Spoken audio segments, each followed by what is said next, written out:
All right, Krishna, everyone. This is acyuta-bhava, and today I'm taking another question in my Bhakti Q&A series. I got this one online recently, and it goes like this. Is Bhakti a healing path? And when I first got the question, I was like, well, yeah, of course, Bhakti is a healing path. But then the person went on to say, you talk all the time about cultivating love of God. And I was wondering where personal healing comes into this path. That was the gist of it. I'm paraphrasing here. Almost asking if we're supposed to be here in this world healing ourselves, healing others, healing the world. How is that similar to or different from Bhakti Yoga, which is all about cultivating the love of God? Well, that's a good question, because at first, again, first thought was like, well, of course, Bhakti is a healing path, but then I had to think about it. So let's just talk about what's the ultimate goal of Bhakti. If you're in an elevator, someone says, what's the goal of Bhakti? If you really want to be super terse, you say to completely absorb yourself in the love of God, to be absorbed in a personal, intimate, loving communion with God in the heart, in the soul. And the point of Bhakti Yoga is to cultivate that love of God. And of course, secondarily, just as Jesus said, we come to share or spread that love of God to others, and it radiates out from us and into the world. And that's, as Jesus said, the second commandment. The first commandment was to love God with everything you've got. And the second one is to love your neighbor as you love yourself. And so Bhakti is really the exact same set of principles. There are numerous places throughout the Bhagavad Gita and the Bhagavatam where Krishna says that I'm in everything. And so you can't love God without also being someone who looks with loving eyes upon the world, who is, falling in love with God in all things and all beings. So that's, in short, that's the goal of Bhakti. Now it doesn't come very naturally for us to just sit down and absorb ourselves in loving thoughts about God, which is why we chant every day.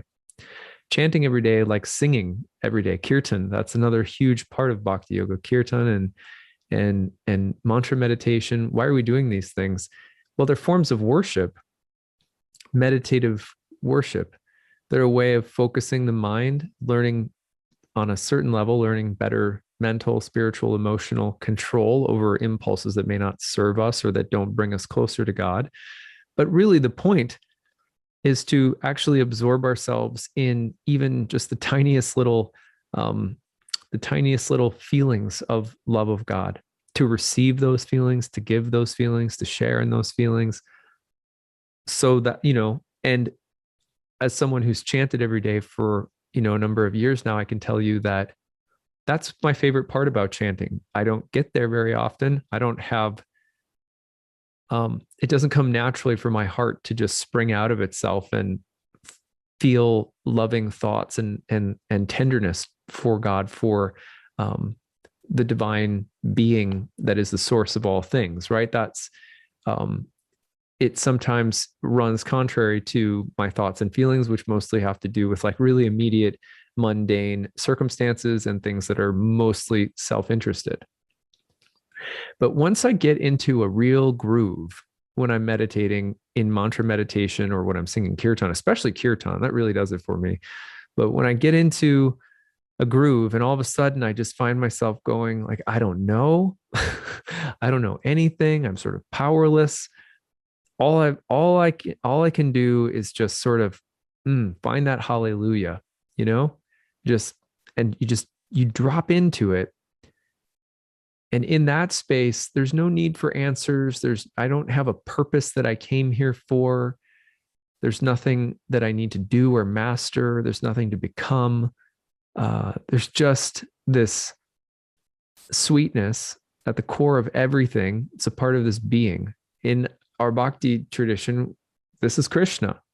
And I get little, just little glimpses of it when I fall into a little zone and I just think, gosh, this is where I want to be. This is always where I want to be. There's nowhere else sweeter or better than this. Just you know, the way that I could compare it to before I got into bhakti, you know, growing up in the Christian church, sometimes it was through praise and worship and in church, but also at different phases in my life, it's been like really good music. You know, that's no surprise that bhakti is like so wrapped up in kirtan and singing and chanting and like praising, right? You get really, you can just feel music sometimes, you know, you can just into your bones. And so this is the point of bhakti, is to have that same intense attachment and feelings and longing and just it's weird, you know, it's like in blues music, you know, if you've heard blues or jazz or gospel, there's this feeling of dissatisfaction, but you're so satisfied with it. You know what I mean? People, the blues music's kind of like sad or it's kind of heavy. Similar with country music and love songs. And there's so many songs about unrequited love, but boy, you know, you just think of hair bands in the 80s, you know, you're just like, I'm feeling this. And that's the separation in bhakti we say that we feel from God. But when that separation becomes a channel into expressing our emotion, then it's like, you know, you could be heartbroken, but if you got a guitar and you can sing, man, there's nothing that tastes sweeter than, you know, a little bit of heartbreak. So similar in bhakti, like we feel separate from God, we feel overwhelmed, we feel alone, we feel broken, we feel sad, we feel filled with problems and imperfections. And it's like, well, just why don't we just chant the names of God about it? You know what I mean? Sort of like that's the conclusion of bhakti. Why don't we just get down with it, you know? And so I'm trying to approach today's question by talking about this because if you've ever been in that space, let's just compare it to like a sad day and you find that just that anthem, you know, whatever your personal anthem is on the radio, and it just grabs your soul. And it doesn't matter what kind of emotion you're in, what kind of space you're in, you get into a space of ecstasy. And the ecstasy could be wrapped up in like a minor key or a major key. It could, you know, it doesn't, so many styles of music, so many modes and moods, but you forget whatever is bothering you because you enter into it so deeply that it's actually blissful. You know, that's what good music does for the soul, anyway, in my experience. Any emotion that can be just totally channeled through music, it takes that emotion and it makes it divine somehow, right? So think about it from this space. When you're in that kind of absorbed state and the emotions are just completely being, you know, amplified, and you're actually feeling the bliss of any range of emotions if you got a good song to jam with, right? And then afterward, you start coming down, you know, and you go, oh, man, that was good. Maybe you dance by yourself in your room, you know, or maybe you played it, your piano, just went for it, you know, nobody listening. Afterward, what starts happening? Well, as a creative person who sometimes likes to grab my guitar and just jam and do this kind of thing myself, this is what I've observed. Healing starts happening. You start feeling better about yourself. Maybe if you were sad, maybe you start finding something humorous or touching or beautiful about the thing that you were hurt about. Or maybe you find the resilience or courage to move on with something if you've lost someone or something. But healing comes, it just starts pouring out. So this is in the same way what we mean when we say that bhakti, which is trying to enter into that same kind of state, but in terms of connecting our emotions, any emotional state, to God. And it's a practice, you know. But when we get into that state is the point, right? That state is the goal. That state is the only place that anything comes from, right? Because reality is an interpersonal experience between beings. And the prime way that beings experience reality is through feeling what it means to be a being and what it means to be in all different kinds of variegated relationships with other beings.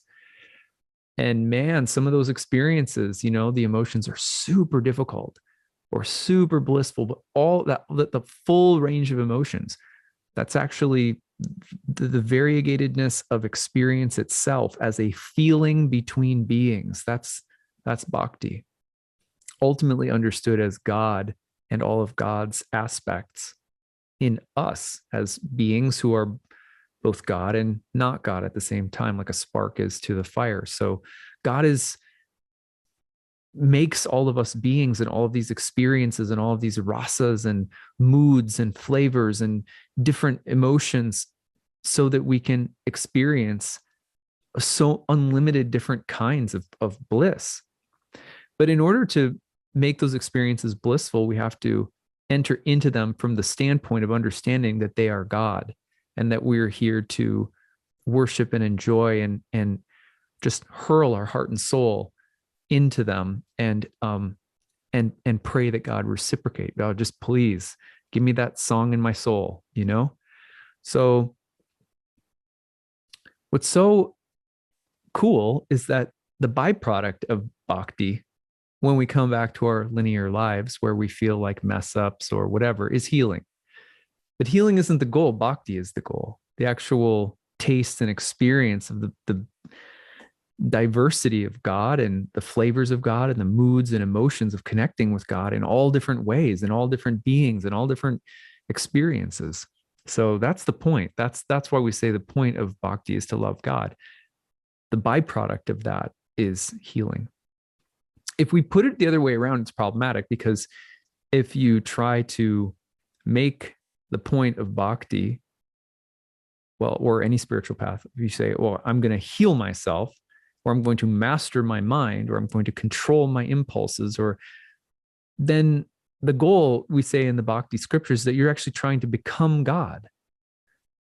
And the impulse is understandable. You can see in your mind's eye the ideals, the ideal virtues, goodness, health, patience, peace, prosperity, strength, character, nobility, honor, mastery. You see, you're like, well, why wouldn't I want to cultivate those things? They're godly, right? But the point, again, in bhakti is not to cultivate healing, not to perfect or improve ourselves necessarily, but rather to love, to move into these powerful streams of love. There is no requirement to move into them. Just the honest desire to connect through the heart and soul to God through our sincere emotions. So there's no prerequisite for that. You don't have to be healed to do it. In fact, the fact that we can connect with it without any qualification is really the definition of mercy.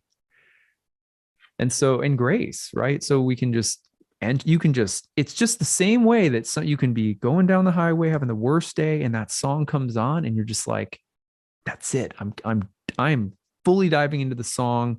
And then somehow that just makes everything better and the healing flows forth. Well, you didn't deserve that song coming on the radio or not deserve it.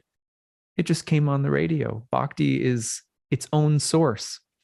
It's the underlying truth of everything. So bhakti just appears, and we just, by grace and mercy, and if we choose to enter our hearts fully into this celebration of the divine in all emotions and experiences, it's free. There's no charge. There's no need for perfection or healing or mastery. The byproduct of doing that regularly, of making that an everyday part of our life, of seeking that out, of praying and asking for that kind of connection, of practicing it, the byproduct is we might learn how to control our minds better.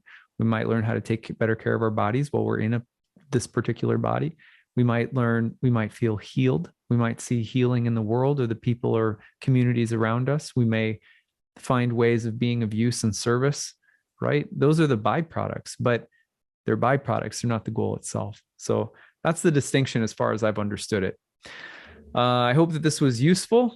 I think a lot about how similar this message is to some of the messages I heard in the Christian church growing up.